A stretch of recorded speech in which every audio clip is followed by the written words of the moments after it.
All right, my intrepid learners. Today we're going to get started with a course that I'm really excited about.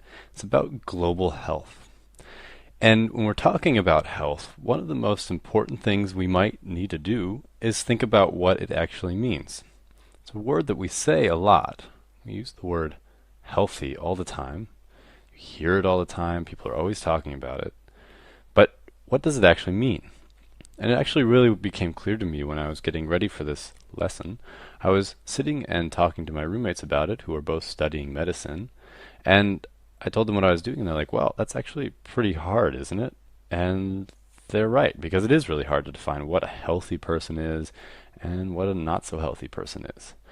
And traditionally, that sort of hard question has been asked with a sort of dichotomy. A dichotomy is when you have two things, and you have like healthy on one side and dead on the other side in this case.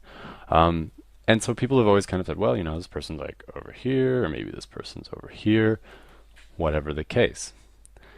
And that kind of gets a little bit at what health is. I mean, it's kind of describing it, but it's not quite exact enough. So how about we kind of maybe take a look at what maybe is a better way to think about this. So to do that, let's draw our person here. We're going to draw a blue person. There we go. And this blue person has a mind, has a body. And I think the best description that I've found of what a healthy person is, or the simplest, is the person who is free from illness, free from injury, and free from pain. So in both mind and body, they are free from illness, injury, and pain. Means they've got a, good thing going. Life is treating them well, and their body feels good. It's doing everything it needs to do, and their mind is doing the same thing. And that's a really hard, the lines between sick and healthy are obviously a little hard. And we can also replace dead over here with sick as well, because in a way it's not necessarily always going to be that clear. Maybe sick would lay on this chart here in the middle, something like that. But obviously it's more complicated than that, because you could have an incredible body, but your mind could be giving you trouble. And then there's another sort of recipe, another element to this recipe that I would like to add, which is maybe something that you don't always read very often or think about, but relationships are also really important. And they're very connected, obviously, with the mind. How your relationships are going often has to do with your mind. But relationships are also one of the most important things in our life. And if they're not going well, then maybe it's kind of hard to be healthy. So having a healthy life and living a healthy life is about having a mind, a body, and relationships that are all working for you. All right, so let's maybe take a look at the levels that health sort of occurs at. And we'll do that by drawing our blue person here. It's not a blue man, it's a blue person.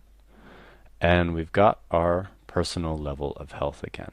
And that again has to do with things like your hygiene, with your nutrition, with your freedom from illness or injury. All that sort of stuff is encapsulated in your personal health.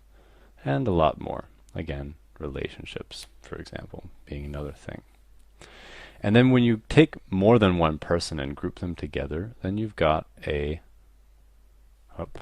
I am just like repeating the same thing that I just wrote. Why am I doing that? Population. So you are a part of a population of some kind. And I'm going to group it together with another word that we hear a lot and we'll be talking about in this course a lot, is the community. And a lot of times this population and community level is sort of used as a way of comparing different groups of people. It's kind of something that researchers use a lot and people who are doing action in communities use a lot.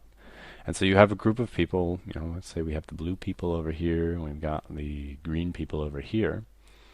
Maybe researchers are taking a look at a certain group of people and trying to say, which one is healthier than the other one. Maybe the green people are healthier in this case.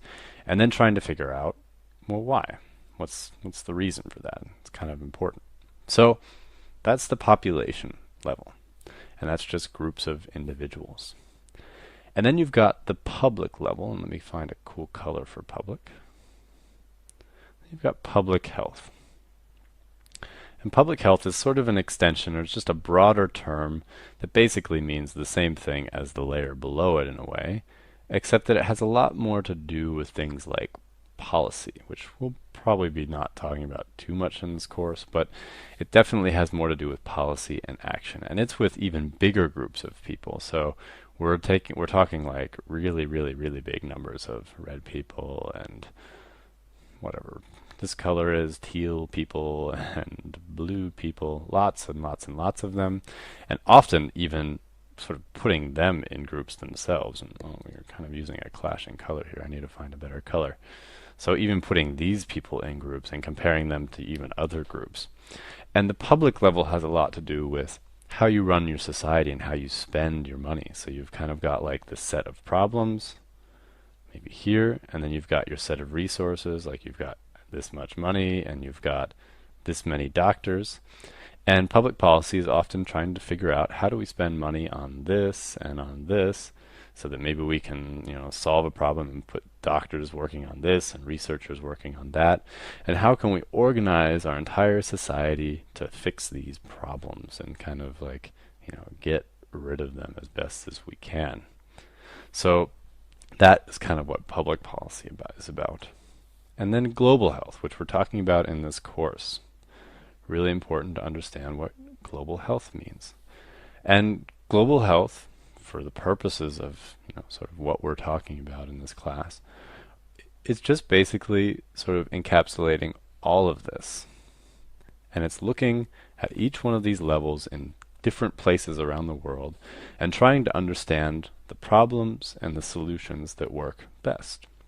And global health takes a look at everything. It takes a look at everything all the way down to the personal level. Also looks at community and public health. And actually, global health is in many ways like public health, but sort of on a much bigger scale. Public health is often a country. Global health is for the whole world. And so when we're talking about global health, we'll be talking about big epidemics. We'll be talking about then the solutions that you have for those epidemics. And we'll be talking about huge populations of people, big groups of people that we'll be comparing against other big groups of people and trying to find solutions that will make everybody healthy. Because in the end, global health is really all about making a world in which everyone has the health that they need to be successful and happy. And we're going to be talking about all of these different levels in the course, all sort of through the lens, I guess you could say, of global health. And we're going to start right here in this lesson and move all the way through tons of other stuff. I hope that you enjoy it and that you come on back to allversity.org.